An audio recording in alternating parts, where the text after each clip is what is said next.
2001년 9월 11일은 어떤 일이 있었나요? 네, 맞습니다. 9.11 테러 당시이지요. 네, 수많은 소방관들이 빌딩 안에 진입해서 사람들을 구조했습니다. 그런데 상황이 급변하면서 일부 부대에게 긴급 철수 명령이 내려졌습니다. 하지만 안타깝게도 그 철수 명령이 떨어진 그 지역의 그 공간에 있는 모든 소방관이 구조되지는 못했습니다. 나오지는 못했습니다. 이유는 무엇이냐면 안타깝게도 몇몇 소방관이 무전기의 주파수를 잘못 맞춰놔서 철수하라라는 그 한마디 명령을 듣지 못했던 것입니다. 그 결과 소리를 듣지 못한 사람들은 그 자리에 남았고 결국 생명을 잃고 말았습니다. 반대로 주파수를 잘 맞춰서 철수하라 그 명령이 들린 사람들은 뛰어내려가서 살아갈 수가 있게 되었지요. 같은 현장에 있었지만 철수하라는 그 한마디를 들은 자와 듣지 못한 자는 인생이 많이 달라졌습니다. 우리 인생의 현장에서도 주파수를 맞추고 귀를 기울여서 들어야 할 말들이 있습니다. 오늘 본문에서 느헤미야는 그 모습을 너무나 잘 보여주는데요. 느헤미야는 우리 지난 시간 어떻게 했습니까? 페르시아 왕에게 성벽 건축을 허락받고 예루살렘으로 향했지요. 왕의 도장이 찍힌 조서를 가지고 재건에 쓰일 제목들과 군대 장관과 마병을 동원해서 왔습니다. 그렇다면 그 행렬을 한번 상상해 보십시오. 느헤미야와 군대 장관과 마병과 제목들을 엄청 많이 가져갔다. 어떤 행렬일까요? 어마어마했겠죠. 어마어마했습니다. 근데 그가 어마어마한 그 행렬이 도착한 곳이 어디입니까? 폐허가 된 예루살렘입니다. 그렇다면 그 폐허의 그 거대한 행렬이 도착했을 때 어땠을까요?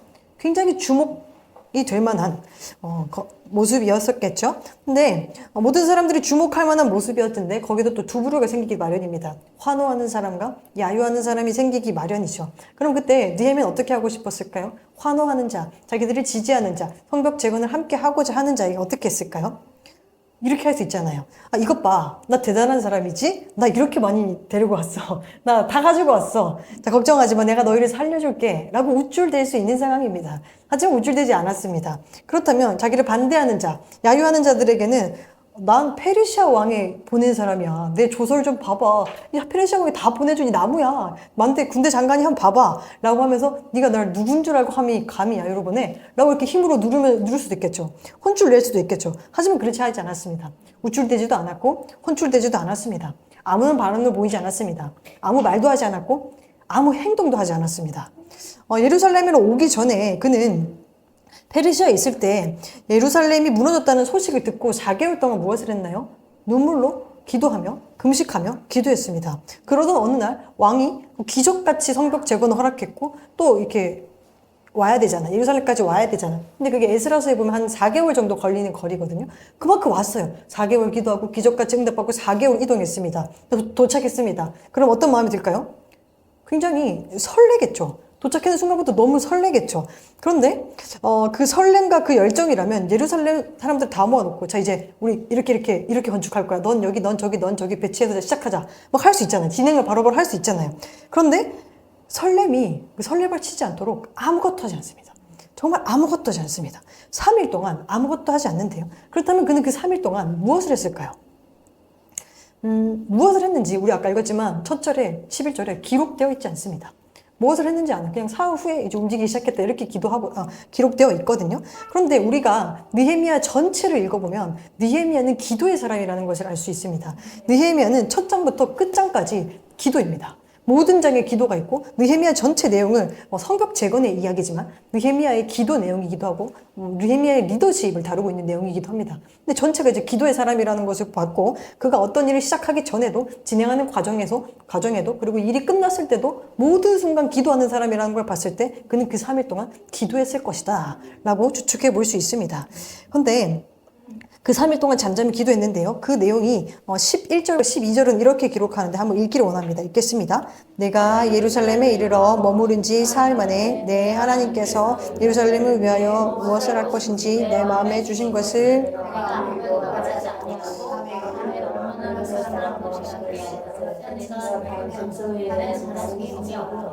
아멘. 그는 3일 동안 하나님께서 예루살렘을 위해서 무엇을 할 것인지 여쭙고 그것을 마음에 새겼습니다. 물론 그는 예루살렘을 향하기 전에 하나님께서 예루살렘 성벽을 향한 그 마음을 이미 품었었겠죠. 마음에 새겼었겠죠. 근데 도착해서 왜 또 하나님의 마음을, 예루살렘 성벽을 향한 하나님의 마음을 왜 또 묻고 있는 거죠? 제가 방금 너무 진짜 질문하는 것 같아서 저도 예를 들어서 이런 겁니다. 만약에 우리가 8월 달부터 어린이 예배를 할 거야 라고 했어요. 그럼 손들도 좋다, 너무 감사하네요, 좋은 일이네요 하겠죠. 그런데 이제 8월이 다가올수록 어떨까요? 8월에 시작한다라는 정보만으로는 불가능합니다. 몇 시에 예배 드리지? 예배 공간은 어디지? 라고 궁금해지기 시작하겠죠. 조금 더 다가오면 어떤 마음이 드나요? 인도자는 누구지? 찬양 인도는 누가 하지? 공과는 할까? 교사 선생님은 누구지? 여러 가지가 점점점 구체적으로 궁금해질 것입니다. 만약에 그런데 8월에 예배 시작할 거야, 이 소식만 듣고 이것만 듣고 어떤 분이 물어보지 않고 추측한다면 성인 예배보다 한 1시간 전에 드릴 거야. 누구는 그렇게 생각하고 누구는 어린이 예배 한 30분 드리지 않을까? 성인 예배보다 한 30분 빨리 드릴 거야. 또 어떤 사람은 성인 예배랑 동일한 시간에 다른 룸에서 드리겠지 라고 생각하고 그냥 각자 교회에 온다면 이 어린이 예배가 제대로 세워질 수 있을까요? 불가능하지요. 느헤미야는 페르시아 땅에서 분명히 하나님에 대한 그 성벽 제거에 대한 마음을 받았지만 이제 와서 또 물어볼 게 사실 많은 겁니다. 내가 하나님보다 앞서지 않기 위해서는 당연히 물어볼 게 너무나 많은 것입니다. 그래서 그는 예루살렘 성전에 도착해서 3일 동안 기도함으로 하나님의 마음을 여쭈었습니다. 다른 어떤 소리도 다 차단하고 다른 어떤 행동도 다 멈추고 온전히 하나님께 주파수를 맞추고 잠잠히 하나님께 여쭙는 시간을 가집니다. 그는 그 3일의 시간에 사실은 호감의 소리도 반감의 소리도 다 잠잠해지기 시작했고 자신 안의 설렘들도 다 잠잠해지고 모든 흥분이 컴다운되는 시간이었을 겁니다. 그렇게 잠잠해질 때야 비로소 우리는 하나님의 음성을 들을 수 있는 것입니다. 호수가 있으면 호수에 돌을 딱 던지면 이렇게 일렁일렁 거리잖아요. 근데 그게 잠잠해지는 것을 기다리는 겁니다. 그래야만 하나님의 그 세미한 음성을 들을 수 있는 것입니다. 하나님 앞에서 잠잠했던 3일이 지나고 그는 이제 현장으로 들어가는데요. 하나님의 음성을 듣고 이제 현장으로 들어갑니다. 들어가는데 아주 조용하게 움직입니다. 아직 조용하게 움직입니다. 한번 보기를 원하는데요. 11절과 12절 그대로인데 초록색만 달라지면 한번 보면 언제 움직였나요? 밤에 일어나 몇몇 사람과 함께 나갈세라고 말합니다. 밤에 일어나서 몇몇 사람들과 나갔습니다. 근데 무너진 성벽을 이렇게 어느 정도 무너졌을까, 어떻게 재건해야 될까를 살피려면 사실 밤에 가야 될까요? 낮에 가야 될까요? 낮에 가야겠죠. 환한 대낮에 가야겠죠. 뭐 지금은 요즘엔 사실 우리가 밤에 가도 사실 좀 밝기는 하지만 그 당시는 사실 밝지 않잖아요. 굉장히 어둡고 호롱불 하나 의지해서 봐야 될 그런 수준이었을 텐데 굳이 밤에 갑니다. 그리고 또 그는 어마어마한 사람들과 함께 왔는데 어떻게 하나요? 몇몇 사람들만 조심히 데리고 나갑니다. 그는 이 움직임 속에서 그가 할 수 있는 한 최대한 조용히 움직이려고 하는 것 같고 최대한 조심히 움직이려고 하는 모습을 보여줍니다. 왜냐면요, 하나님께 받은 마음, 그 예루살렘 성벽 재건이라는 그 비전이 느헤미야에게는 너무너무 소중했습니다. 그렇기 때문에 불필요한 스크래치가 날 요소를 최대한 제거하고 있는 것입니다. 그가 품고 있는 비전이 너무 소중했기 때문에 괜히 사람들 대동했다가 괜히 낮에 갔다가 그 반대 세력들이 작전을 모의할 기회를 주지 않겠다. 이렇게 하나님 것만 온전히 집중해야겠다라는 마음들이 있었습니다. 임산부는 아기를 이제 품었을 때 어떻게 합니까? 정말 조심하지요. 아들을 품었을 때 어떤 일이 있었냐면 모든 사람에게 그게 좋은데 일어났을 때 물을 마시지 않고 삼키지 않고 한번 이렇게 뱉고 물 먹는 게 좋잖아요. 이렇게 밤새도록 모여있던 이 세균들이 안으로 들어가지 않고 뱉으라고 하거든요. 근데 제가 이제 생각해보니까 저희 학생 때 저희 부모님이 방에서 딱 나오면 물을 주셨어요. 그리고 뱉으래요. 뱉고 이제 물을 마시래요. 근데 저는 바쁘잖아요. 학교를 빨리 가야 되잖아요. 그래서 그럼 뭐 마시고 뱉고 할 시간이 없는 거예요. 그래서 그냥 마셔버리거나 그냥 안 마셔버리거나 했던 기억이 났어요. 그런데 제가 마음이를 품었을 때는 아들을 품었을 때 어떻게 했냐면 무조건 뱉었습니다. 아침에 와서 물을 먹고 무조건 뱉었습니다. 밤에 새벽에 화장실 갈 일이 있어도 가글 한번 합니다. 물 가글 하고 다 뱉고 그랬습니다. 왜 그랬을까요? 너무 소중하니까 혹시나 불필요한 스크래치가 나지 않기 위해서 최대한 조심하는 겁니다. 지금 느헤미야가 그 모습입니다. 하나님께 받은 비전을 품고 있는데 이게 너무 소중하니까 불필요한 스크래치를 최대한 조용히 제거하고 있는 것입니다. 동시에 그는 이 움직임을 조용히 움직인 이유는 무엇이냐면 아직 그는 하나님과 대화할 내용이 남아있기 때문입니다. 아직 하나님께 들어야 할 세미한 음성이 있기 때문에 그 시간 그곳을 움직이면서 하나님과 대화해야 되기 때문에 최대한 조용한 시간과 최대한 조용한 방법을 선택한 것입니다. 그는 그렇게 조용히 움직여서 현장을 구석구석 살피기 시작하는데요. 한번 말씀 보기를 원합니다. 13에서 15절까지의 말씀입니다. 읽겠습니다. 그 밤에 골짜기 문으로 나가서 영정으로 본문에 이르는 동안에 보니 예루살렘 성벽이 다 무너졌고 성문은 불탔더라. 앞으로 나가서 샘문과 왕의 못에 이르러서는 흩한 짐승이 지나갈 곳이 없는지라. 그 밤에 시내를 따라 올라가서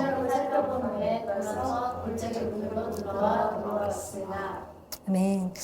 그는 무너진 예루살렘을 지금 돌아보고 있죠. 그런데 우리가 1장에서 느헤미야가 둘러보기 전에 그 소식만 들었을 때, 저 머나먼 페르시아 땅에서 예루살렘 무너졌어 라는 소식만 들었을 때 어떻게 했나요? 그는 주저앉아서 울었던 사람입니다. 그런데 지금 그가 그 마음을 가지고 무너진 성벽을 돌아보고 있습니다. 직접 눈으로 보고 있습니다. 직접 발로 밟고 있습니다.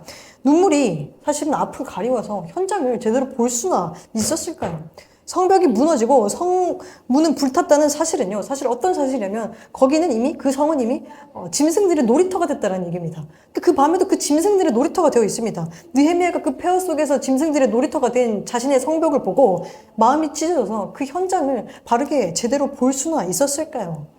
없었을 것 같은데 그는 똑바로 봤습니다. 분명히 봤습니다. 바르게 봤습니다. 여기에 쓰인 보니라는 표현 있죠. 보니라는 표현에 쓰인 원어를 보면요. 자세히 검사하다라는 뜻을 가지고 있습니다. 근데 의학 용어입니다. 즉 환자가 환부를 보듯이 그 환부를 자세히 파헤쳐서 검사하듯이 그는 성벽을 보고 있는 것입니다. 무너진 성을 그렇게 자세하게 보고 있습니다.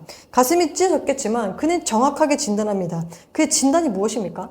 아주 짧은데 성벽이 다 무너졌고 성문이 불탔다. 성벽이 다 무너졌고 성문이 불탔다. 여러분 이게 무슨 말일까요? 어떤 무게로 다가오시나요? 사실 우리는 지금 성에 살고 있지 않기 때문에 이게 무슨 말인지 잘 안 와닿을 수 있습니다. 그러면 그 무게를 담긴 표현을 제가 한번 해보겠습니다. 여러분이 병원에 갔습니다. 의사가 말합니다. 자세히 보니 암입니다. 이 정도의 무게를 가지고 있는 지금 담담하지만 그 정도의 무게를 말하고 있는 것입니다.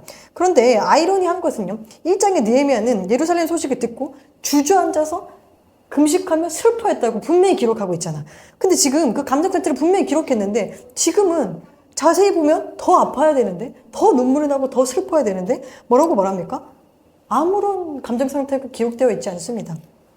예를 들어서 눈물이 나서 도저히 볼 수가 없었습니다. 가슴이 찢어서 한 걸음도 내딛을 수 없었습니다. 이런 게 기록되어야 자연스러울 것 같은데 오히려 굉장히 짧게 담백하게 기록하고 있습니다. 왜일까요? 느헤미야는 그 당시 사실 그런 감정이 없었기 때문이었을 것 같습니다. 왜냐면요. 한번 잘 들어보시면요. 느헤미야는 무너진 성벽을 걸으며 하나님과 대화하고 있었을 텐데 그 대화 내용이 어떤 것이기에 그 무너짐을 보고도 눈물을 흘리지 않을 수 있었을까요? 좌절하지 않을 수 있었을까요? 먼저는 하나님이 그 성벽을 재건하시기로 작정을 하셨겠죠. 그렇기 때문에 사실 폐허가 된 수준이 염증이든 암세포든 그게 문제가 되는 것은 아닙니다. 장염이든 장암이든 하나님께서 회복시키겠다고 하는 게 중요한 것입니다. 그래서 여기서 중요한 것은 이 상태가 중요한 것이 아닙니다. 지금 이를 둘러보면서 하나님과 대화하면서 중요한 건 무엇이냐면 느헤미야의 믿음의 고백이 중요한 것입니다. 하나님께서 우리가 이제 큐티에 이제 에스겔에서 시작했잖아요. 하나님께서 에스겔 선지자에게 느헤미야와 비슷한 상황을 환상으로 보여준 적이 있습니다. 소생 가능성이 없는 것을 보여주신 적이 있습니다. 언제인지 보면요. 에스겔서 37장 1에서 3절까지 말씀입니다. 읽겠습니다. 여호와께서 권능으로 내게 임재하시고 거기 뼈가 가득하더라. 나를 그 뼈 사방으로 지나가게 하시기로 문제 미치면에 속이 심히 많고 아주 가득하더라. 그가 내게 이르시되 인자야 내가 그를 능히 살 수 있겠느냐 하시기로 내가 대답하여 주 여호와여 주께서 아시나이다. 아멘. 하나님은 환상을 통해 에스겔에게 무엇을 보여줬나요? 마른 뼈를 보여줬습니다. 상식적으로 그냥 뼈도 다시 살 수 없습니다. 그런데 성경은 강조하고 있습니다. 말랐는데 뼈가 심이 많고 아주 말랐더라 라고 기록합니다. 소생 가능성이 제로가 아니라 아예 마이너스다 라는 것을 말하고 있습니다. 그 불가능한 상황에서 하나님이 에스겔에게 뭐라고 묻습니까? 인자야, 이 뼈들이 능히 살 수 있겠느냐? 이렇게 묻습니다. 이게 무슨 말이죠? 너, 나 믿느냐? 라고 묻는 것입니다. 이 불가능한 일을 내가 할 수 있다고 너 믿느냐? 라고 묻는 것입니다. 그러자 에스겔 뭐라고 대답합니까? 주 여호와여, 주께서 아시나이다. 이게 무슨 말이죠? 주님이 원하시면 가능합니다. 이것이 마른 뼈든 뼈 조각이든 뼈 가루든 주님이 원하신다면 가능합니다. 그것을 지금 대답하고 있습니다. 하나님께서 느헤미야에게 마른 뼈 같은 예루살렘을 자세히 보여주시며 느헤미야야, 이 뼈가 능히 살 수 있겠느냐? 느헤미야야, 이 산산조각난 폐허가 된 이 성읍이 재건될 수 있겠느냐? 라고 물으셨을 것입니다. 그리고 느헤미야는 주 여호와여, 폐허가 무슨 상관이 있겠습니까? 주님 원하시면 가능합니다. 라고 믿음의 고백을 했겠죠. 그것이 필요했던 것입니다. 그는 이제 그 대화를 통해서 무너진 현실을 본 것이 아니라 세우실 하나님을 보고 있었기에 그는 좌절하지 않았고 담대하게 그 현실을 진단할 수 있었던 것입니다. 하나님께서 무너진 것을 재건하시고 하나님께서 비전을 주시고 약속의 땅을 주시는 과정에서 가장 먼저 해야 되는 것은 무엇이냐면 하나님과 대화하는 것, 그분의 음성을 듣는 것입니다. 나를 지지해주는 사람의 소리도 아니고 나를 무너뜨리려고 하는 소리도 아니고 내 안에 울려 퍼지는 나의 소리도 아니고 모든 것을 음소거시키고 온전히 하나님께 주파수를 맞추고 하나님의 세미한 음성에 귀를 기울이는 시간이 필요합니다. 여러분 혹시 모소대나무라는 대나무를 아시나요? 그 대나무는 이제 중국 대나무인데요. 그 나무는 씨를 심고 물을 주고 아무리 정성껏 돌봐도 아무런 변화가 잘 보이지 않는다고 합니다. 처음 4년 동안은 단 1cm도 자라지 않는다고 합니다. 아무리 정성스럽게 돌봐도 1cm도 자라지 않습니다. 자, 그런데 5년째가 되면 단 6주 만에 20m를 뻗어 올라간다고 합니다. 굉장하죠? 놀라운 속도로 치솟습니다. 그런데 그 자라남은 결코 하루의 결과가 아닙니다. 5년째 된 하루가 지났으니까 됐구나, 이게 아니죠. 4년 동안 그는 기다리고 뿌리를 깊이 내리고 토양과 단단히 하나가 되는 자랄 준비를 완전히 마친 것입니다. 느헤미야의 3일의 시간도 또 이 나무의 4년의 시간도 분명히 필요한 것입니다. 사람들의 눈에는 아무것도 움직이지 않는 것 같은 시간이지만 하나님과 소통하고 그분께 깊이 뿌리 내리고 믿음을 단단히 준비하고 있는 시간들이 필요합니다. 우리도 어떤 일에 앞서 소명을 이루기에 앞서서 약속의 땅을 성취하기에 앞서서 무너진 것을 재건하기에 앞서서 느헤미야와 같이 3일의 시간을 확보해야만 합니다. 가장 먼저 하나님과 오늘 말씀 제목처럼 커넥트 되어야 됩니다. 하나님과 커넥트 되어서 연결되어서 조용히 하나님의 음성을 속삭임을 듣고 또 믿음으로 하나님 믿겠습니다 라는 믿음의 반응을 보이는 우리 모두가 되기를 소망합니다. 잠잠한 시간을 통해서 그는 하나님과 단단히 연결되었습니다. 그 이후에 그는 현장으로 이제 나가는데요. 이제는 이전의 모습과는 조금 다릅니다. 그동안은 잠잠이 있었다면 이제는 조금 힘있게 나아갑니다. 우리 요즘에 애견남, 테토남 이런 표현 많이 쓰잖아요. 예를 들어서 이전엔 애견남이었다면 이제는 테토남 같이 힘차게 나아가는 모습을 볼 수 있습니다. 17절, 18절 말씀 한번 보겠습니다. 읽겠습니다. 후에 그들에게 이르기를 우리가 당한 공경은 너희도 보고 있는 바라. 예루살렘이 황폐하고 성문이 불탔으니 자 예루살렘 수치를 당하지 말자 하고 또 그들에게 하나님이 선한 손이 나를 도우신 일과 왕이 내게 이른 말씀을 전하였더니 그들의 말이 일어나 건축하자 하고 모두 힘을 내어 이 선한 일을 하려 하매. 아멘. 하나님과 대화를 마친 그는 사람들과 함께 일해야 될 사람들과 대화를 시작합니다. 자신과 함께 성벽을 재건하들을 불러 모으고 말하는데요. 우리가 당한 공격을 봐라. 우리가 수치를 당하지 말자라고 말합니다. 먼저 그는 우리라는 표현으로 그와 우리를 커넥트 시키고 있습니다. 연결시키고 있습니다. 하나님의 사람들을 연결시키고 있습니다. 우리라는 말에는요, 사실 굉장히 큰 힘이 있습니다. 사실 저희는 개척을 하고 1년 동안 저희 교회 등록 정도가 없었잖아요. 그래도 우리 교회라고 말하는 사람이 우리 가족밖에 없었어요. 그러니까 우리 교회라고 말하는 사람이 없었습니다. 그런데 천안성전에 이제 성도님이 오시고 그분이 계속 우리 교회, 우리 목사님이라고 하는 거예요.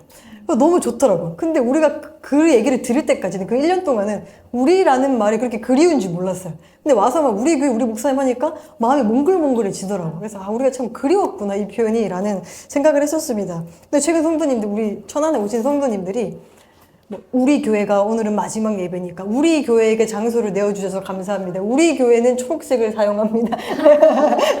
이런 표현들을 우리라는 표현을 계속 쓰시더라고요. 근데 그분들은 그냥 우리라고 느껴서 말하는 거겠지만 저희 입장에서 그게 우리라고 들을 때마다 너무 감동이 되고 힘이 되더라고요. 그만큼 우리라는 말은 굉장히 힘이 있습니다. 느헤미야는 우리라는 표현으로 지금 그들과 자신을 커넥트 시키고 있습니다. 사실 그는요, 페르시아 왕궁에서 왔잖아요. 그리고 이제 군대들을 대동해 왔었고, 제목도 엄청 가지고 왔었고, 페르시아 왕궁의 그 햇빛 없는 데서 있던 그 느헤미야와 지금 폐허가 된 예루살렘에 있었던 사람은 얼굴 빛도 다르고 옷 자체도 달랐을 것입니다. 그런데 번쩍번쩍한 사람이 너와 나는 하나야, 우리는 우리야 라고 말하고 있는 것입니다. 내가 너희를 위해 성벽을 재건해 줄게가 아니라 우리 더 이상 수치당하지 말자, 우리 함께 성벽을 재건하자 라고 말하고 있습니다. 연결시키고 있습니다. 그리고 그는 정확하게 우리랑 연결시키고 정확하게 현실 진단을 하는데요. 예루살렘이 황폐하고 성문이 불탔어 라고 말합니다. 그런데 뭐라고 말합니까? 이건 수치야 라고 말합니다. 그들은 사실 세워진 성벽보다는 무너진 성벽에 익숙한 자들입니다. 근데 아프리카 원주민들에게 아파트를 세우자라고 하면 감흥이 있을까요? 없겠죠. 그들은 늘 나무라는 집에 익숙하게 살았습니다. 그런데 나무에 사는 그 수치야, 아파트를 세우자라고 하는 것입니다. 감이 없는 자들에게 이건 수치야라는 것을 드디어 알려주는 것입니다. 성벽이 무너진 것이 익숙했는데 사실 이거 수치야라고 말하고 있는 것입니다. 성벽은 늘 언제나 무너져 있었고 그들은 늘 안전한 보금자리가 없었고 그들은 늘 짐승과 함께 살았고 그들은 늘 위험에 노출되어서 가슴 졸이고 사는 사람들이었습니다. 현실을 아름답게 포장해서 사실 너희 이렇게 사는 거 그렇게 뭐 창피한 건 아니야. 그럴 수도 있어. 너희는 잘하고 있어. 괜찮아. 라고 포장해주지 않습니다. 이건 당연한 거 아니야. 이거 무너진 거야. 이건 수치야. 이거 재건이 필요한 거야. 라고 현실을 가감하지 않고 정확하게 얘기합니다. 안 괜찮은 거 안 괜찮다고 말합니다. 그는 너무 오래돼서 익숙하고 무뎌져서 그냥 괜찮다라고 인식하는 그 안일함, 그 나태함, 그 익숙한 것들을 지금 디스커넥트 시키고 있는 겁니다. 잘라내고 있는 것입니다. 오늘 많은 사람들은 괜찮아, 잘하고 있어 라는 말들을 참 듣고 싶어 하죠. 교회에 와서도 그런 설교를 좋아합니다. 괜찮아, 잘하고 있어. 잘하고 있어. 위로하는 그 말들을 참 좋아합니다. 그래서 청년들이 많은 젊은 목사님들은 또 그런 메시지 많이 전하고 있습니다. 근데 저는 이 설교만 그런 줄 알았거든요. 근데 최근에 어떤 글에 보니까 요즘 찬양도 전부 위로의 메시지밖에 없다. 젊은 사람들 그걸 좋아하니까 신곡들을 보통 그런 곡들만 낸다라는 글을 보게 되었습니다. 그래서 하나님을 경외하자, 하나님 나라를 세우자, 회개하자, 주님께 돌아가자 이런 내용의 찬양은 찾아보기가 힘들다. 이거 옛날 곡을 가야지 있다라고 말하더라고요. 물론 괜찮아라는 메시지도 필요하고 잘하고 있어라는 메시지도 물론 필요합니다. 하지만 그것만으로는 안 됩니다. 의사가 아무리 작은 것이라도 그것이 암세포라면 문제없어. 이래도 괜찮아. 이대로 괜찮아. 치료하지 않아도 돼. 라고 말하는 의사는 없습니다. 당장 제거해야 돼. 치료해야 돼. 그래야 네가 괜찮아지는 거야. 라고 말하는 것입니다. 여러분 안에 괜찮다고 포장하고 있는 것은 없습니까? 내 삶에 무너진 것이 너무 오래돼서 무너진 것 자체로 익숙해져 버려서 그냥 괜찮다라고 덮어두고 있는 것은 무엇입니까? 우리의 신앙, 우리의 사명, 우리의 가정, 우리의 인격 모든 것들을 오늘 바르게 진단해 보기를 바랍니다. 그리고 구체적으로 진단해 보기를 바랍니다. 그냥 무너진 신앙이라고 말하지 말고 두리뭉실하게 말하지 말고 무너진 내 기도 생활, 무너진 내 말씀 생활, 무너진 내 전도 생활, 무너진 내 주일 성수, 무너진 내 헌금 생활, 무너진 내 봉사 생활 이렇게 느헤미야처럼 또 의사처럼 자세히 들여다보고 바르게 진단할 수 있기를 바랍니다. 그리고 더 이상은 괜찮다고 마냥 덮어주지 마시고 정말 괜찮아지기 위해 통증을 느끼고 재건을 시작하기를 소망합니다. 그렇게 정확한 현실 진단을 한 느헤미야는 이제 무엇을 하냐면요. 그들과 함께 커넥트된 그들과 함께 하나님의 꿈을 공유합니다. 하나님의 선한 손이 우리를 도우고 있어. 하나님의 은혜로 페르시아 왕이 우리를 지지해주고 있어. 라는 것을 말합니다. 그 말을 들었을 때 예루살렘, 그 황폐한 그 땅에 있는 그 황폐한 마음을 가지고 있는 그들의 마음은 다시 뜨거워지기 시작했습니다. 그들은 무너진 성벽, 불탄 성문, 그 예루살렘에 살면서 어떤 생각을 했을까요? 구약은 지금도 그래야만 하지만 구약 사람들은 다 모든 상황을 하나님과 신과 연결시켰잖아요. 근데 이스라엘 백성들이 자기들의 삶의 터전이 다 무너졌다. 뭐라고 생각할까요? 하나님이 우리를 버리셨다라고 생각할 겁니다. 그런데 느헤미야는 지금 와서 이렇게 말하는 겁니다. 하나님 우리 버리지 않으셨어. 하나님 지금 무너진 성벽을 재건하라고 하죠. 무너진 걸 보고 하나님 눈물 흘리고 계셔. 하나님 우리 삶에 다시 일어서길 바라고 있어. 하나님 일하고 계셔 라고 말해주고 있는 것입니다. 그러자 그들은 하나님의 꿈을 공유받고 놀라운 반응을 보입니다. 뭐라고 하나요? 일어나 건축하자라고 말합니다. 힘을 내서 선한 일을 하자라고 말합니다. 이것은 사실 있을 수 없는 일이 일어난 것입니다. 마른 뼈가 소생하고 있는 모습과 마찬가지인 것입니다. 예루살렘 성벽이 실제적으로 재건되고 있는 모습과 마찬가지인 것입니다. 하나님 측면에서 지금 마른 뼈가 쏟아내고 예루살렘 성벽이 세워지는 모습입니다. 일어나 건축하자라고 그들이 일어서고 있는 것입니다. 사실 하나님께서는 그 문자 그대로 예루살렘 성벽을 재건하고 싶었으면 채찍을 들고 채찍을 휘두르면서 성벽을 재건하면 됩니다. 그렇지만 하나님 지금 어떻게 합니까? 각 사람의 내가 널 버리지 않았어.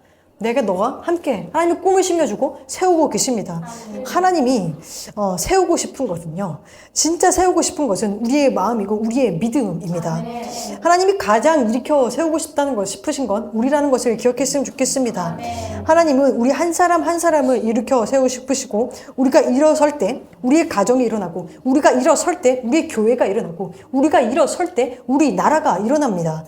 그렇게 우리 모두 하나님과 커넥되고 믿음의 사람들과 커넥트 되어서 손잡고 일어나 건축하자 외치며 힘을 내어 선한 일에 힘쓰기를 결단하는 주일이 되기를 소망합니다. 아멘.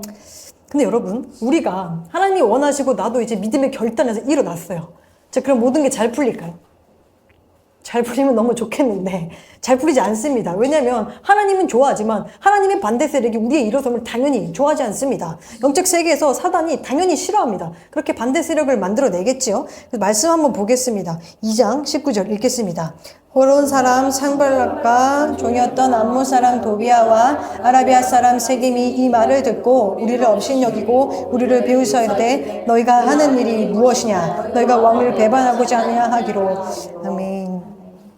선한 일을 하려고 하는데 저항하는 사람들이 생깁니다. 업신여기며 비웃습니다. 그리고 협박까지 합니다. 사실 예루살렘 성벽 재건은 14년 전에 시도되었던 일입니다. 그런데 지금 여기 나와 있는 그 산발락과 도비아가 거짓 상소를 올렸습니다. 사람들이 열심히 성벽을 재건하려고 하는데 거짓 상소를 올렸습니다. 페르시아 왕이여 이들이 지금 성벽 재건을 해서 당신을 반역하려고 합니다라고 반역죄로 고발했습니다. 그래서 페르시아 왕이 성벽 재건 중단에 해서 지금 중단된 상태입니다. 그런 상태인데 얘들이 또 와서 또 똑같이 자기들을 막아서고 있습니다. 그런데 그 당시로 돌아가서 14년 전이었을 때는 예루살렘 성벽 재건이 중단되었을 때 어쩌면 그들은 다행이다라고 생각했을지 모릅니다. 왜냐하면 반역죄로 고발됐잖아요. 그럼 어떻게 됩니까? 성벽 재건 중단뿐 아니라 그들 다 반역죄로 처형해야 됩니다. 그런데 성벽 재건 중단만 이루어진 거예요. 처형은 하지 않았던 거예요. 그러니까 다행일지 모르겠다라고 생각했죠. 하지만 그들의 마음속에는 트라우마가 하나 생겼죠. 그 반역, 배반이라는 것이 이제 그 단어만 들어도 그 무너진 성벽만 봐도 그것을 재건하면 나 혹시 죽을지도 몰라 라는 것이 두근두근 거리는 그런 트라우마가 생겼을 것입니다. 그런데 지금 산발락과 도비아가 그 아픔을 건드리고 있습니다. 너희 실패자잖아. 그때 아무것도 못했잖아. 이제 와서 또 다시 왕을 배반하겠다고? 이번에는 왕이 가만히 있지 않을걸? 이렇게 들리는 겁니다. 이번엔 너희 몰살시킬지도 몰라. 이렇게 협박하고 있는 것입니다. 예루살렘 백성의 아킬레스건을 정확히 건드리며 일어서지 못하게 막고 있습니다.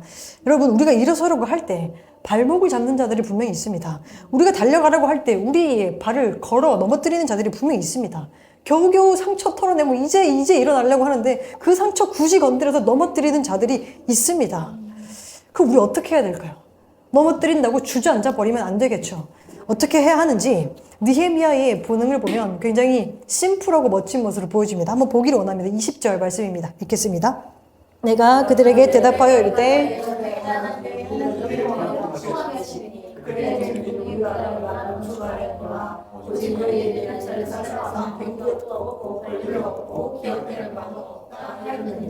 아멘. 근데 이렇게 말하는 겁니다. 이 일은 하나님의 일이고 하나님이 형통하게 하실 거야. 하나님의 종인 우리는 일어나서 건축할 거야. 하지만 너희는 이 일과 상관이 없어. 너희는 아무 기업도 없고 아무 권리도 없어. 이렇게 말한 겁니다. 조금 더 리얼하게 말하면요. 하나님의 일은 하나님이 이루실 거야. 우리는 그분의 손과 발이 될 거야. 너희는 이 일과 아무 상관이 없어. 꺼져 이렇게 말하는 겁니다. 꺼져 이렇게 하는 겁니다. 이제 제가 이렇게 조금 꺼져라는 이런 영어를 쓴 이유는요. 하나님을 반대하는 자들에게 우리가 뭐 테토남처럼 뭐 무슨 상관이야 꺼져라고 할 수 있어야 합니다. 사단에게 부드럽게 얘기할 필요가 없습니다. 배려해줄 필요가 없습니다. 단호하게 단칼로 잘라내야 됩니다. 우리는 반대 세력의 한마디 한마디를 변론하면 이해시킬 필요도 없습니다. 묵상할 필요도 없습니다. 배반 그 단어 묵상할 필요 없습니다. 그리고 그들이 왕의 조서가 있잖아 보여주면서 굳이 설명할 필요가 없습니다. 그냥 너는 이 일과 상관이 없어. 하나님의 일은 하나님이 알아서 하실 거야 라고 단칼에 잘라낼 수 있어야 됩니다. 우리를 하나님의 일들로 끊어내려고 하는 그 자들을 우리가 단호하게 디스커넥 딱 잘라내야 합니다. 그리고 우리를 하나님과 연결시켜 주려고 하는 자들, 그 커넥 시켜주려 하는 자랑과는 딱 붙어서 커넥 시켜서 함께 일어나야 합니다.